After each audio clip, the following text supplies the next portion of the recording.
Free to stop and ask. No, I think Dr. Naveen misunderstood me. I told him to use all his slides that he had because I didn't have any prepared. So that kind of goes back to I'm a farmer, not a speaker. So I didn't have all. I think now the things I could have prepared, but I didn't. And he just asked me to back earlier this year to share a little bit about our adopting the use of surge valves and pipe liners in our irrigation practices. And we saw basically the same things that he's already discussed. With the surge valves, we're seeing on our farm about a 30 to 35% reduction in time that it takes us to get across the field by using a surge valve. So that's easy enough to figure. You know, if your pump is running 35% less time, you know you're saving significant dollars.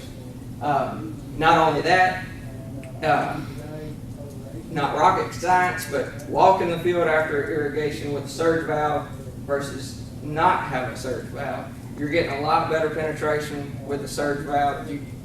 It's visible from being out in the field without having. We haven't got far enough to have on our farm, you know, the soil probes or anything like that. But just visual or whatever you want to call it, by walking the fields, you can tell that. Pipe planter, I was a little bit surprised to see off of his slides there too that there's still a large sector of farmers that are for irrigating that are not using some type of computerized hole selection. And the only experience I have is with pipe planter, and I'm not a high tech person, so I was a little skeptical of how we were going to do that to start with. We went and spent a couple of hours with Dr. Naveen in his office with our farm on the computer. He showed us, ideally how we wanted to set the fields up, and just off of those few hours, our farm is basically myself and my brother are irrigating, about 600 acres, and the way that we did it, we laid all of our poly out. On our farm we've got 22 risers. This year we were using 21 of those. 13 of them are doubles, that we have 2 runs of poly off of each riser. So, we were looking at about 34 runs of poly that we had to plan out what to do with. And previously, the way we did it was we talked to our neighbors who had been, irrigating longer, and they said, "Oh yeah, 3/4 that works pretty good for us. That sounds good." So, we went 3/4 on every other except for in the heavy ground. Of course, they had been cotton farmers, so they said, "Well, in the heavy ground it soaks up pretty good. We'll do every 1/3." So we had done that. Well, as we got farther into the irrigation, we said, well, some of our places it's taking us too long to get through the field. We're leaving the pump running because 2/3 of the field is watered, but 1/3 still hadn't made it quite all the way through. So we went back and punched extra holes. Well, then everything watered good. Well, so that seemed to work pretty good. But so taking that with the computer with pipe planter, we laid our poly out. Somehow I got elected to do it, but at night I would run pipe planter on the risers that we were planning to open up the next day. So I would, it doesn't take long at all. If you've not done it, get on there and play with it. It really is simple. A couple hours a night, and I would have a day's work lined out for us. And I would print those sheets out. And you can make it basically however complicated or simple you want it to be. We've got very irregular shaped fields, but we still tried to keep our efficiencies, you know, in that 80% or better efficiency, uniformity of the field, and keep our number of hole sizes down to about 4 sizes. And, you know, the easiest way we chose 4 was my brother would take 2 and I would take 2. And we would start on opposite ends and work our way together. It's going to give you a selection of, I'm just going to throw some numbers out there. It may give you 175 half-inch holes, and then 204 3/4-inch holes. Well, it's easy to get caught up on, you know, you think, well, I can count to 200. But when you get behind like we did this year, and we were walking through head-high corn, you know, fighting corn stalks, trying to punch holes, and you're, now was that 200 or was that 201? It really doesn't matter. You're still, you know, so far ahead of just every hole the same. But if you want to, you can go down. I mean, we had some fields that had as many as 8 different hole sizes in it. You know, but there's, like I say, for our application, we didn't feel like, you know, that was necessary. We were still staying above 80% uniformity of the field, and we saw that just on watching the water come out the other end. You know, we took out the variables that we had the previous years of, do we leave the pump running because we've got a third or a half of the field that isn't out. We saw that the fields were a lot more uniform, you know, reaching the bottom side of the field. Even some of our fields that we felt like were pretty uniform fields, you don't think about the things that you draw out on that computer. In particular, we had one field that about halfway the field, you know, the holes, we had 2 hole sizes and everything was pretty equal. But right in the center of that field, we had 32 rows that called for a different size than the rest of the field. And we said, something's not right with that. Well, then we looked at the map, and, well, it is right. Because right there in the center, we had a power substation that the rows were about anywhere 50 to 70 feet shorter. Well, you don't think about those things when you're just out there punching holes. But it took it into account so that those 32 rows weren't sitting there running water out the whole time, you know, that the rest of the field was. So really, I mean, I just can't stress enough how simple but how useful a program like Pipe Planner is, and encourage you to use it. If you're not already, get on the computer and try it out. You'll be pleased with it. It'll, in the long run, it will save you money. How many bugs did you have when you were on Pipe Planner? Running Pipe Planner, we had none. The year before, we had a bunch. And that was another thing in one of the presentations this morning, because the same thing, it tells you what size poly you need. You know, where before, we did the same thing. Well, all of our neighbors were using 12-inch, so 12-inch must be good. Well, you know, there's cases where it's not. And so yeah, I mean, it saves you time, saves you, you know, like I say, out there, those spur of the moment decisions, you take those out because you've got a plan. And that was another thing. It lays out how long it takes you, or that it calculates that it's going to take for the water to be out. Well, by doing that, we found on our farm that we were always a couple of hours less than what it was calculating for us.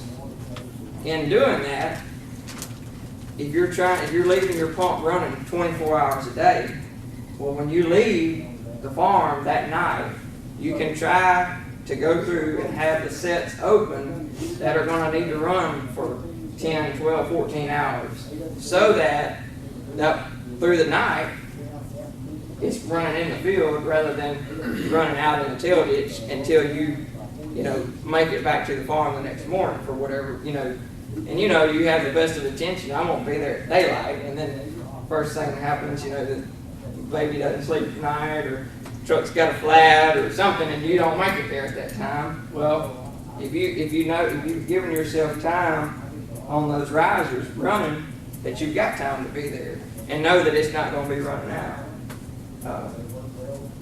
Again, like I said, I can't encourage you enough to use it. If you ever, just for your information, if you ever want to feel inadequate, volunteer to speak at an event like this and go to some of these things, opening session, you know, where they're talking about sewage irrigation and stuff. Like, I'm not much above holding a water hose out there, you know. But I appreciate y'all showing up here and listening to anything we had to say. Can I ask about the surge valve? Are you using the soak feature? Are you doing a surge and then setting it for the soak feature, or are you just basically, if you get water to the end, you're shutting it off? That's what we were doing, was just watering out to the end. And of course, this year was such a rare year. You know, about the time we got watered out, then it started raining again, and so it's, you know, so basically it was just sitting there, you know, doing nothing during those times. But, you know, so no, I don't have experience with the soak feature. We've just been trying to use them just to get across the fields faster and be able to, you know, do more fields within a rotation. What do you mean, like you have the timer on it or something, it switches itself? Right, that's right. Yeah. I'm familiar with it, and I've got a little experience with it, but I don't think I'm using it right, or not sure if I am, or, you know, I'd like some more information on it. Well, I'm sorry, I'm not the person for it.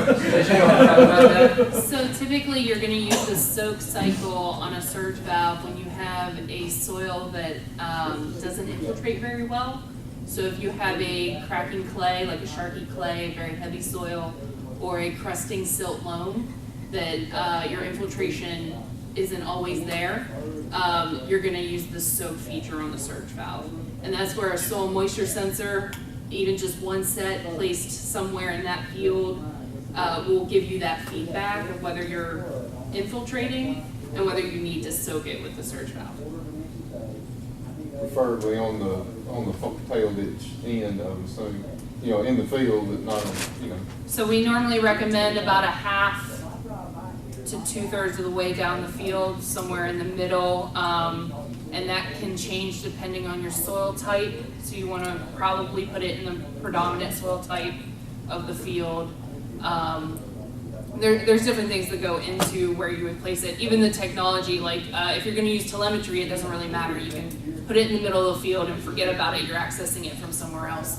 But if you are manually downloading that sensor, then you're going to want to at least put the sensor access at the edge of field, which is going to affect your sensor location.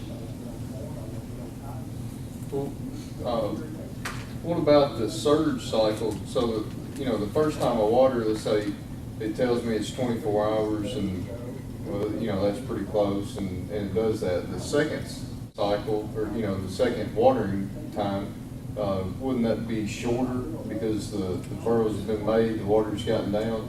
How do I know how to, all right, it's going to be 20% less or 5% less to set my surge so it's swapping back and forth correctly? That's a very good question, and scientifically, I don't think we have the answer yet. But that has come up multiple times, and that's something that we're probably going to look into soon. But the way the water infiltrates is dependent on your soil moisture. And so if you've already irrigated, then your soil has soil moisture, and so it's going to water out the hydraulics of the system is going to be different. And so that's where your timing is changing. But I don't have specific recommendations of how to know how to set the surge valve based on that moisture yet. If you had a moisture sensor, you could probably have a percentage of how much moisture it is compared to what it was before, and that'd be a good starting point. Like if you had 30% more moisture than you did when you did it the first time, that'd be what I'd go to. So Yeah, I've just been guessing. it's hard, and it's just gonna run down, I think by the time the 34 water, and that water just takes off and scoops to the. Yeah. So it'll register it, yeah.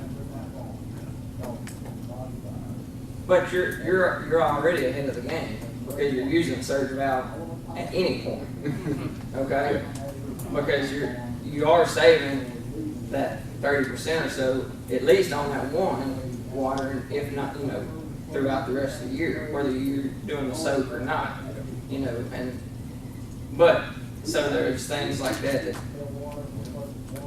ask some of these people, but also you just experiment on your own farm, because that's what some of them's going to have you do also, is, see what works best for your place.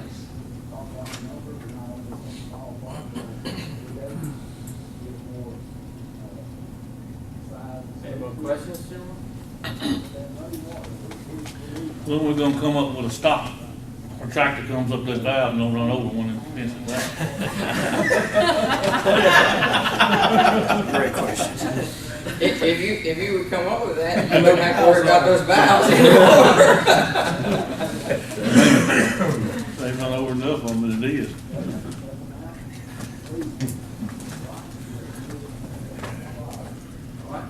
We appreciate you all coming to the session. Thank you. And